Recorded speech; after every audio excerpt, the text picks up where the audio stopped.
Good afternoon, YouTube. Welcome back to my channel. Today's video, we are out by the pond again, and I just wanted to go over a few little plants that I have growing here. There's some orchids and carnivorous plants, some stuff in bloom. So as I say, we're by the koi pond, and I think what I'm going to do is I just want to show you the koi, show you the waterfall, and show you the turtle over there on the log in between the cobra lilies.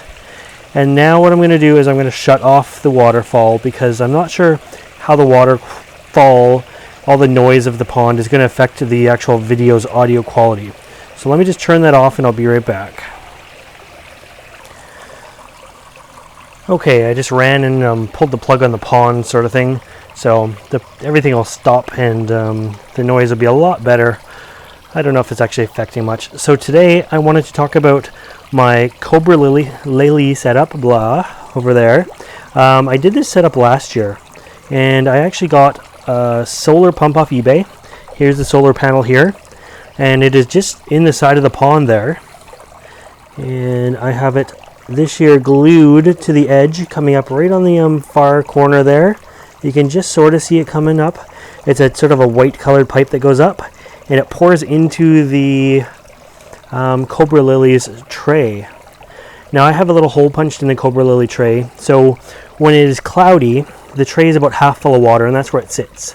When it is sunny, like now, the tray is actually pretty full. It's having to sort of spill out to the edge there. You can see right where the big gold koi was, where that sort of dead branch is there, dead leaf. There's a little slit where it can pour out. Now, what I did was I elevated the tray this year, and I moved the Cobra Lily tray up, and then you can see right there, I have a second tray below it, and because it's sunny right now, it's working perfectly as it should, and a little bit of water is pouring into my second tray. So the reason I have water running through these guys in the first place is on warm days they like to have cool roots.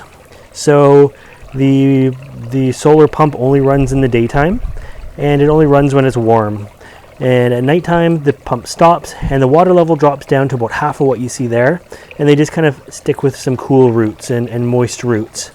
Now what I did this year though is I moved all my other plants that like similar conditions out here. So I have got my king sundews down there, and I'm going to do a sundew update for you.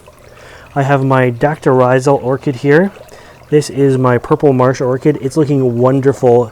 It is absolutely beautiful right now. It's just coming out in bloom. But nice little flowers on it. Really nice little flowers. And yeah, it's just looking amazing. It looks like electric in the sunshine right now. So that is doing very well. It's a very tall plant too. So it's doing quite well down there. And then my Disa Orchids are down there as well. And you can see they're getting quite a bit of sun. But what you're seeing right now is the little tray of water that's down there. And I'm going to try to position you so I can just tap the water. Right there you can see just a little bit of water. There is probably about a quarter of an inch, half a centimeter sort of thing of water in the bottom of that tray.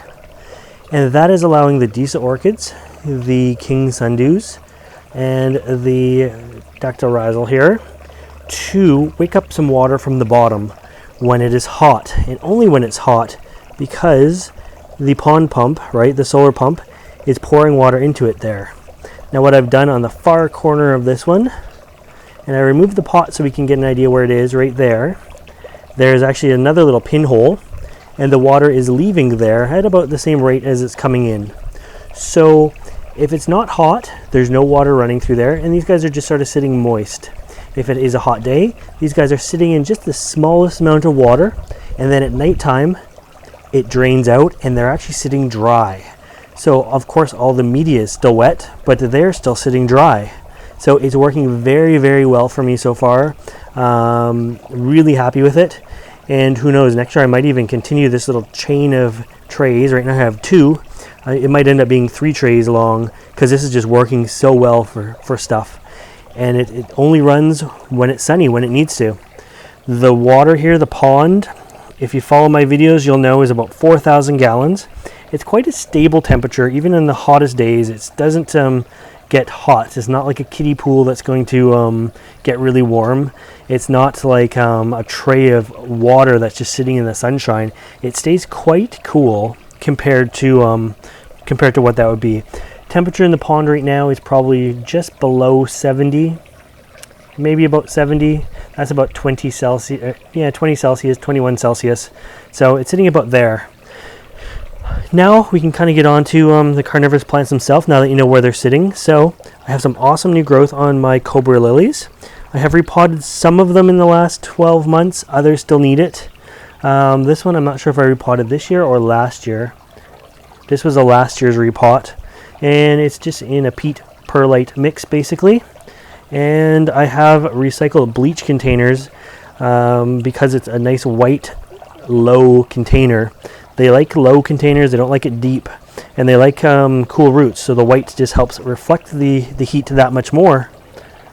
Now let's move you over a little bit further. I'm going to block the solar pump, and it's actually going to stop the flow of the water there. Here is one of my king sundews. It is doing very well. It's made a nice recovery out here. You can see it's just loaded with bugs. These guys are really heavy feeders. And just like the Disas and the dactyrizals, they like to be moist, but unlike other sundews, they don't like to sit in water. So these guys only sit in the water when it's hot, and then the water drains back out of them when it's cooler. So, but it's amazing the insect catching capabilities that this thing has. They are just loaded with bugs. And so this is the first year I've grown them outside from the start, especially in this tray method that I have just described. So far I'm getting phenomenal growth off them. Here's a little smaller shoot coming out the bottom, and all 3 of the pots have multiple shoots coming off. This one actually has the least amount of shoots, but it was just the first one that I grabbed. So yeah, they're doing fantastic. They're definitely tolerating the bright sun. Now it is only May, and they've been out here, for about a month and a half. Before that, they're in the temperate greenhouse, but they've just grown in leaps and bounds since they've been out here. The good thing about the setup next to us right here is, as it gets sunnier, I can pull the trays that way further, and the further this way I go, the shadier it actually gets and the less sun. Although right now it looks pretty darn sunny, it is actually much shadier over here for most of the day than it is over by the turtle and on the other side. So the other thing I want to show you guys was my Disa Orchid is out in bloom. Look at this. Amazing big huge flower on this one. I'm going to just try to lower the tripod a little bit and get a better look at this. Hold on. There we go. There's a bit better look for you. So this guy is just gorgeous. This is my first Disa flower. I acquired most of my Disas last year and grew them through the wintertime, and wow, I don't know if we can, oh, that was a shame. I had to stop the camera for this one. Right here, there was a hummingbird that just came in, was sucking nectar out of the flowers, or trying to. But no way I was going to catch that one on film. That would have been too cool. Anyways, back to the Disa here. So yeah, I grew them in the greenhouse under lights for the wintertime, and now I brought them out for the summertime. They do have quite a bit of full sun, as you can see from the area. They're growing right with the Cobra Lilies and the dactyrizals and the Drosera rogeas. And yeah, they're doing quite well. I've got a couple that have buds on them. This one has a bloom. Here's the tag. Diablo Lightning across Uniflora number 7. So, and it's not on a big plant. The plant's not huge. They're surprisingly smaller than I thought, but the flower is just massive in comparison. Just a beautiful, beautiful flower. Let's look at this. So this, you might not be able to tell, but it's actually cupped in So it's coming towards us. It's not just flat. And inside the cup is all those little dark red veiny lines. Big, huge petals on this. And look at this, this is massive. I can't even zoom in fully because it's just so huge. So, really impressed with this flower. It's nearly as big as my hand. Look at that. And so this is my first one, my first bloom.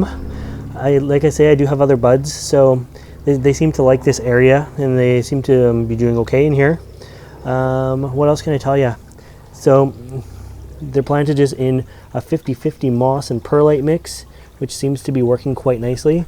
The mix gets a little bit dry on top, but being that you can see it dripping out the bottom, it actually wicks it up from the bottom. So on a day like today, it's actually quite moist. It's dripping on the table, but by the end of the day, the water drains out of that tray, and it just is allowed to sort of drain, and the roots get more aeration again.